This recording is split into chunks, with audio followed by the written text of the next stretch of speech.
Hi guys, এমন একটি video তোমাদের সুন্দরভাবে দেখাচ্ছি। দেখো, পশ্চিমবঙ্গের এমন স্থান যেখানে একই জেলাতে 5টি সতীপীঠ, লাল মাটির দেশ বীরভূম জেলাকে মা কালী চরণ ভূমি বলা হয়। তো এই বীরভূম জেলাতে 5টি সতী দেহ পড়েছিল। এটি দক্ষ যজ্ঞের আগুনে আত্মঘাতী সতী সেই ক্রোধে উত্তেজিত হয়ে শিব দেবাদিদেব প্রলয় নৃত্য করতে থাকে। তখন বিষ্ণু পৃথিবীকে ধ্বংসের হাত থেকে বাঁচানোর জন্য ছেড়ে দেন সুদর্শন চক্র, যার দ্বারা দেবীর দেহ 51টি খণ্ডে ভাগ হয় এবং বিভিন্ন জায়গায় সেই সবকটি জায়গাকেই বলা হয় 51 সতীপীঠ, হিন্দুদের পবিত্র ও ধর্মীয় স্থান। তার মধ্যে একটা হচ্ছে শেষ পীঠ, যেটা কঙ্কালীতলা। 51 সতীপীঠের শেষ পীঠ কঙ্কালীতলা বোলপুর স্টেশন থেকে 7 কিলোমিটার দূরে কোপাই নদীর তীরে অবস্থিত। পুরাতন মতে দেবীর কোমরের কঙ্কাল এই স্থানে পড়েছিল, যার ফলে এই জায়গার নাম কঙ্কালীতলা। এই মন্দিরে দেবী দেবগর্ভা হিসাবে পূজিত হয়। এখানে মাতৃবিগ্রহ নেই, কঙ্কালী মায়ের ছবিতেই পূজা করা হয়। প্রতি অমাবস্যাতে এখানে পূজা করা হয়। মন্দিরের পাশেই রয়েছে ছোট্ট পুকুর। এইটি হলো সতীকুণ্ড, যেখানে মায়ের কোমরটি পড়েছিল। পাশেই রয়েছে পাড় বাঁধানো ছোট পুকুর, সতীকুণ্ড। যাই হোক, এর পাশে কাশী মর্ণিকা ঘাটের সঙ্গে নাকি এইটি যুক্ত আছে। বছরের জল আসে এই কুণ্ড থেকে। দ্বিতীয় স্থান হল বীরভূমের নলহাটি স্টেশনের কাছে এই নদী দেবীর মূর্তি আছে। এখানে দেবীর কণ্ঠনালী পড়েছিল, সেই থেকে পীঠের নাম হয়েছে নলাটেশ্বরী। এই রকমকে শোনা যায় বামদের স্বপ্নাদেশেই মন্দির করেন এবং সতী কণ্ঠনালী উদ্ধার করেন। দেবী এখানে ত্রিনয়নী কালিকা রূপে পূজিত হয়। এই শক্তিপীঠের নাম অনুসারে এই জায়গার নাম হয়েছে নলহাটি।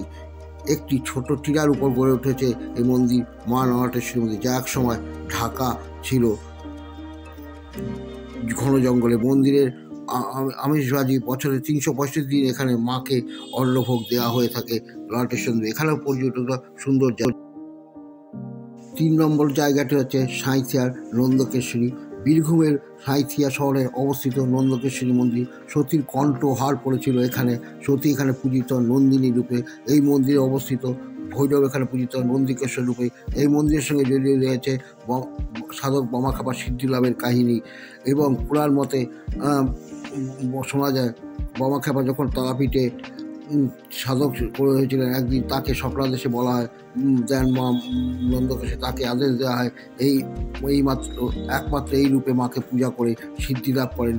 এই পূর্বে মন্দিরের চারিদিকে অবস্থিত বট গাছের নিচেই ছিল মা। পরবর্তীতে সেখানকার জনসাধারণ এবং জমিদাররা মিলে মন্দির তৈরি করে মাকে ভেতরে পূজিত করে। নেক্সট স্থান হচ্ছে বকপীঠের অন্যতম বীরভূমে বক্রেশ্বর।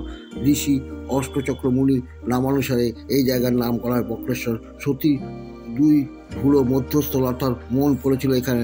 মা এখানে মহিষমর্দিনী রূপে পূজিত হন। প্রতি বছর দুর্গাপূজায় বিশাল আয়োজন হয়। পুরাণ অনুযায়ী একদিন কোহল মুনি বেদ পাঠ করছিলেন।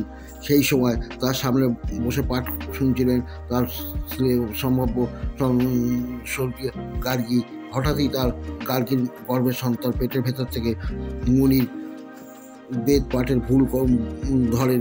এই তাতেই রেগে গিয়ে স্ত্রীর গর্ভের সন্তানকে অভিশাপ দেন। তাই এরপর গার্গী সন্তান প্রসব করে তার অঙ্গ বাঁকা হয়। অষ্টচক্র মুনি এই জায়গাতে 1000 বছর ধরে তপস্যা করে মহাদেবের দর্শন করে এবং তার শরীরও ঠিক হয়ে যায়। শেষ স্থানটি হচ্ছে দেবী ফুল্লরা 51 পীঠের অন্যতম সতীপীঠ লাভপুরের অবস্থিত। লাভপুর স্টেশন থেকে হাঁটা পথে 10 মিনিট লাগে ফুল্লরা পীঠ পৌঁছতে। এখানে দেবীর ওষ্ঠা ঠোঁট পড়েছিল। এখানে দেবী ফুল্লরা পূজিত হন। তাই এই হচ্ছে 51 পীঠের 5